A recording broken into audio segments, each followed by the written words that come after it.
So 7 years ago, Kemal and I began a project to send a weather balloon up to 100,000 feet, film the solar eclipse, and return all the electronics and cameras back with a glider autonomously. We drove to see the eclipse, but the project didn't work out. Over the last 7 years, we've been working at this project on and off, on and off. And in 2021, we even had a successful release and return from a low altitude balloon. But after this, the project just kind of sat because we had no idea how to do this legally at 100,000 feet. There was going to be another eclipse on April 8th, 2024, and we wanted to have another attempt at it. Go through the legal channels, put together a prettier vehicle than this, and actually get the videos that we wanted.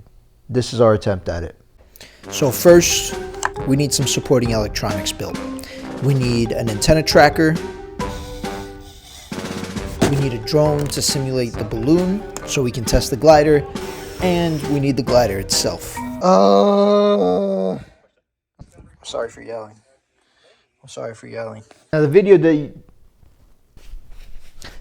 that you just watched, the contents actually happened over the course of about a month or so. So for some reason I started this project in early February. The glider was put together mid to late March. The eclipse is in April. You see where this is going? Didn't leave a lot of time for flight testing, and when I tried to fly the glider with a motor because I wanted to get the PIDs correct, I just kept on crashing. I deleted a lot of the videos. I'm sorry I can't show you. Boo-hoo, whatever. And to make matters worse, I fly out like April 1st on a work trip. So I have about 7 days to put this glider together, make a release mechanism, make this thing glide to begin with. And for some reason we had a similar issue like this in 2017, but I know better now. We de-scoped. We quickly got rid of the whole idea that we were going to fly this thing. So even though we had been talking to the FAA, we decided to change missions. Instead of gliding back, this thing will return to the Earth with a parachute. Our priority now is strictly to film the eclipse. We're basically whittling down distractions to make sure that at the very least happens. However, since we were still going up to 100,000 feet, there was a lot of data that we could collect along the way that would be very useful for future gliding missions. We want the temperature inside and outside of the fuselage. We want to make sure that our communications work and if our simulations are accurate. So this is the airframe that we're using. It's the Sonic Model AR Wing Pro, and the reason I picked it was because of the school bus sized center bay. The plan with the center bay is that we're going to put all the transmitters inside there and also put the batteries in there so the transmitters can keep the batteries warm. We're also going to use a temperature sensor inside and outside of the bay so we can monitor how well our little heater system is working. And yeah, the vehicle is essentially ready outside of mounting all of the cameras, mounting all of the sensors, writing the code to read from the sensors, making sure that this vehicle can mount to the balloon somehow. Now at this point I'm running out of time because I have to fly out to my work trip, but it's all okay. I pack everything that I have about this project into a big checked bag and I take it to my work trip with me. I have around a week and a half. My plan is to use all the free time that I have outside of work to work on this project. We're going to the airport to pick up Kemal. We're going to the airport to pick up Kemal.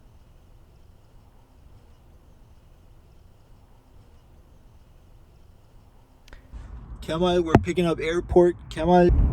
Oh, we're here.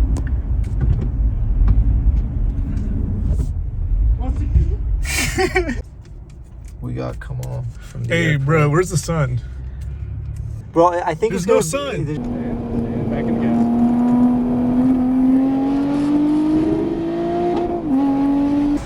Okay, I keep forgetting to. We made it to the hotel. We have a plan. So Dallas is gonna have a lot of cloud cover, the eclipse day. So we're gonna drive up to Arkansas for a better viewing location. Tables, fucking. Do we have to keep this like family friendly? Type shit. Type shit. Type shit. Type shit. You see, there's no substance here. Type shit. Type shit. So I don't know. This is why I only record the engineering and then talk afterwards to progress the story. Bro. Gotta ain't going anywhere.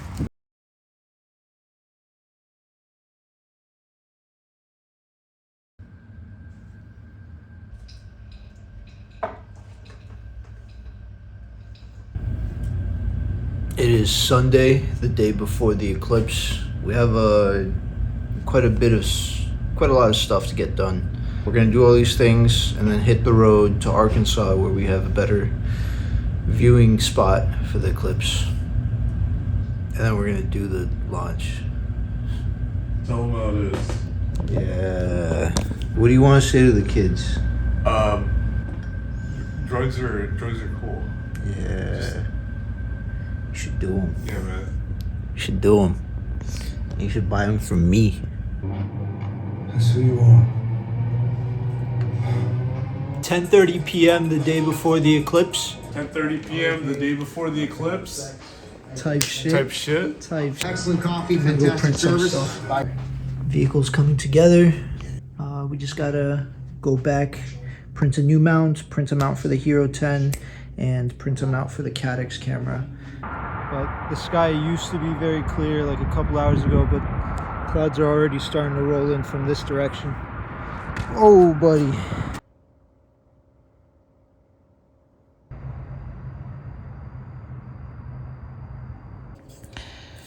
It's around close to 1 a.m. at the office now.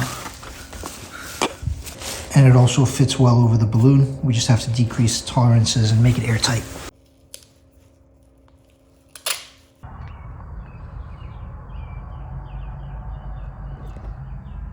All the cameras are mounted. There's still some integration work to be done when we get home. So it's 2 a.m. right now. Our launch prep begins at 10:30 a.m. So that's about 8 hours. So, now kids, I'm not condoning this. This is bad planning, kids. This isn't like cool, you know, all-nighters. All-nighters are so badass. You know what's cool? Good planning. You know what's cool, kids? Getting a good night's of sleep before the day where you do this big project. That's what's cool. So, be better than me. All right?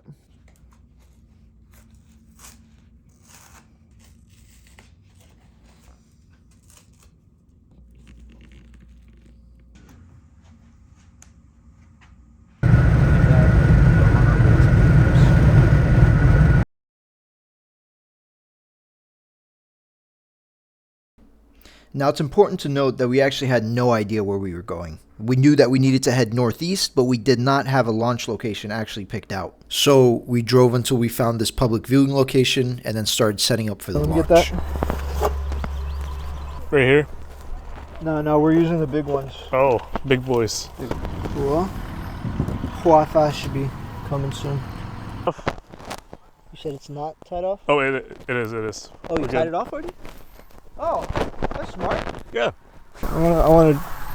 Yippee. Is there anything else we have to do? All we need to do is just like close it up, power it on, and then, you know, let's ship it. Is that so? Curious. It always feels like we're forgetting something. We're gonna forget something, but we have. Oh, you're right. 23 minutes. So. Okay.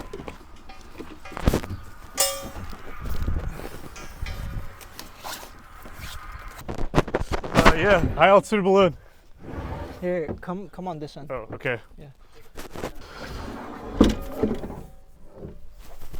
Vay, tosun. Hepsini kaldırdı lan. There we go. All right, we're chilling. Sweet. Maybe we want it even heavier, but we don't want it, you know. Yeah, just keep going. Damn. Yeah, we're gonna go for a bit. Look at this. How do you want to do this one? Straight up gang sign. Okay, so order of operations. Fill this to 100%.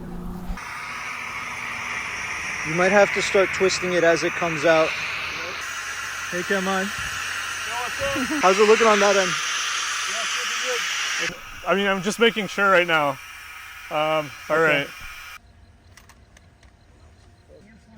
Can you make sure this isn't tangled on anything?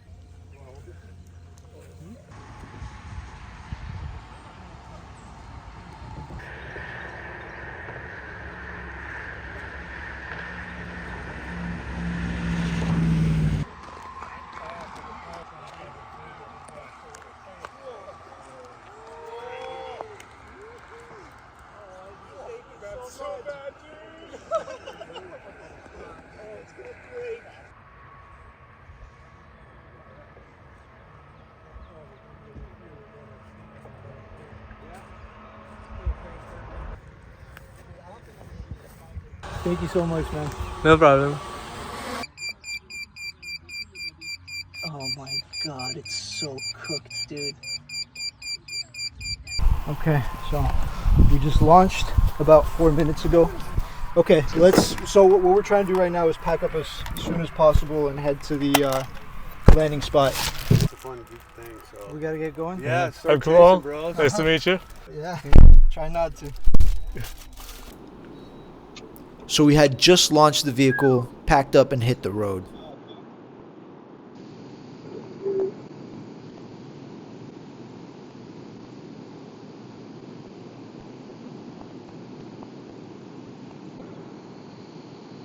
So it's 3, 2, 1. Dude, holy shit. Kemal and I stared at this thing for about 4 minutes straight. I don't recall what we said to each other. I don't think we spoke too much. This really is an incredible experience, and I wish everybody watching will get to experience it at least once in their life. This is number 2 for me, though, so, get jealous a bit. But after the eclipse, though, it was immediately back to work. We were trying to find the vehicle's location and drive and follow it. So Kemal got a ping on the vehicle again, and we knew what direction the vehicle was in, so we knew we were heading the right way. But there was a bit of a problem. The satellite tracker hadn't been updating the location ever since we had let go of the vehicle. So we had just been using this directional tracker that we had. So if we pointed this in the direction of the vehicle, we would hear a beep, beep, and we knew that the vehicle was in that direction. So here are some things that we know. We know where we launched the vehicle, and we know where the simulations say that the vehicle is going to land. We also know what direction the vehicle was heading in after launch. Now, when we stopped to watch the eclipse, we got a ping on the vehicle, and it was in this direction.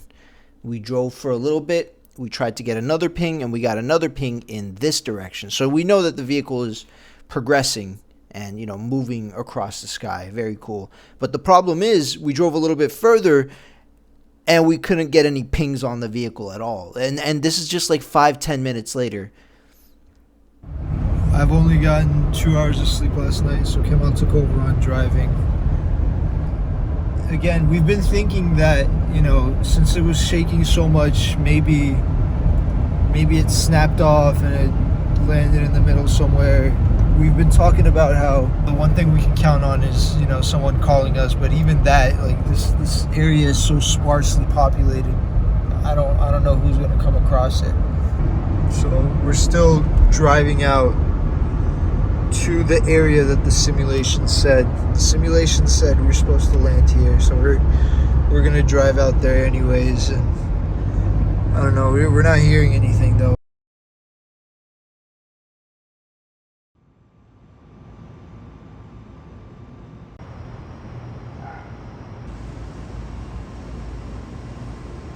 Now this is a so this was kind of the worst case scenario. We had 3 location trackers on this vehicle and none of them were working. And of course we had the simulated land location, so after 10 minutes this didn't really bother us. We said we'll press on, we'll go to the simulated land location and we'll figure it out there. Because after all, we did spend a lot of time on this, but we forget just because we worked hard, we're not owed any sort of result. So after 30 minutes, 45 minutes, an hour, we start wondering, are we really not going to get anything out of this? Not even like a broken vehicle? It's a good thing that never happens to me though, because the satellite tracker started working out of nowhere. We got the vehicle's location, we drove up to it, we retreat. That would be nice, right? That would be nice. That did happen though. Oh! The satellite tracker started working out of nowhere. That did happen. Bro. We got very lucky. That's very lucky. So at 3:50 p.m. to much celebration, I open up my satellite receiver app and see that the location has updated. And what's the best? There are 2 location updates, so we know that the vehicle didn't just ping the location while it was falling down, but the vehicle has already landed. We put the coordinates into the GPS and immediately drive out to the vehicle. 10 minutes later, we get another ping. 10 minutes after that, we get another ping. And our excitement just keeps rising with every single ping that we get.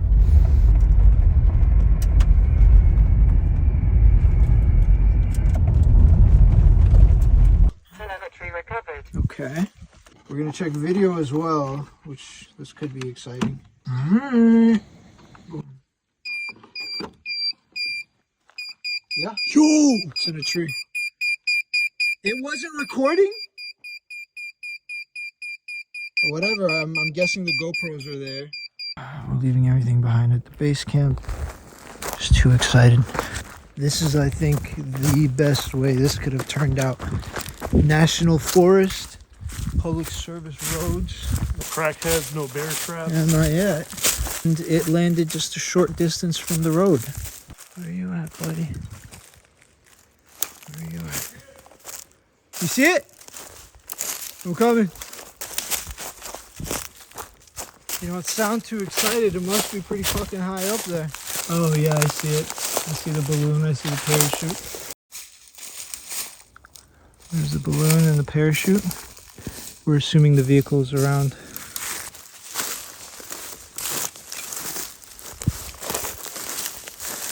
Yeah, so the vehicle was way too high up in a tree and there was nothing we could do about it. Especially with the time crunch I was in, I had to be back in Dallas that night. Hold on, I have an idea. But the GoPro was still on. I can go to the GoPro app and make a sound.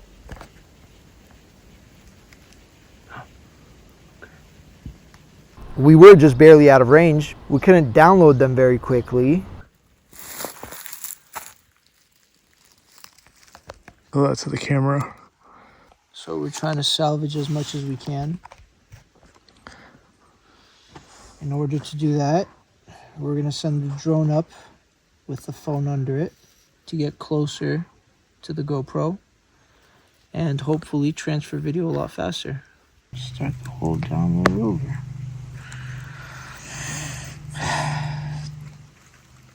This is a safe decision. I think this is the right thing to do. We gotta at least get this so we have something to show, and then we can figure out how we're gonna get the rest of the footage later. You see, when you get a drone stuck in a tree, the best thing you could possibly do is send another drone to get stuck in a tree.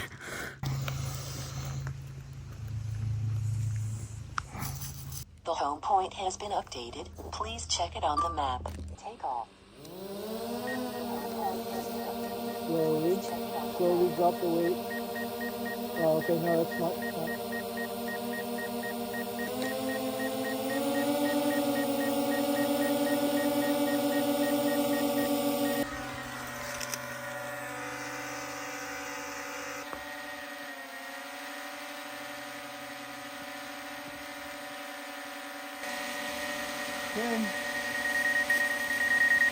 12 minutes of flight time with this.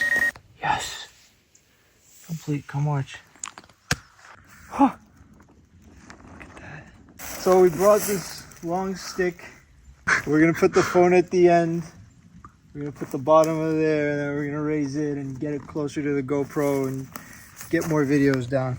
We got some in the stew going crazy. I remember this conversation. You do it. Yeah, come on.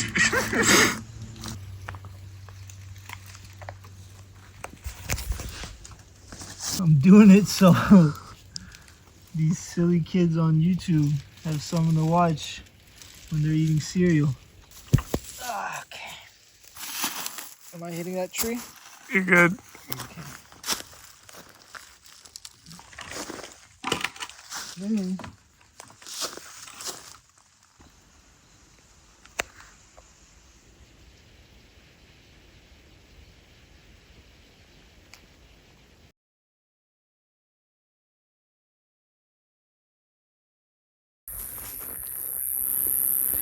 And we're finally getting out.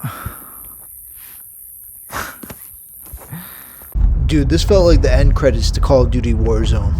It took a little bit of push and shove. The vehicle is still up in a tree in Arkansas somewhere, but we got the important things, which were some of the videos that are on board one of the GoPros. There are 4 cameras on board this vehicle. We were only able to get some videos off of only one of those cameras, and I want to present those videos to you now. This is shortly after takeoff at around 1:15.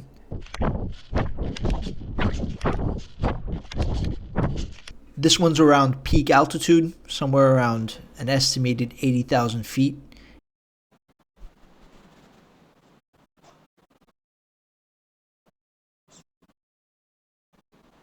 And this one is immediately during the eclipse.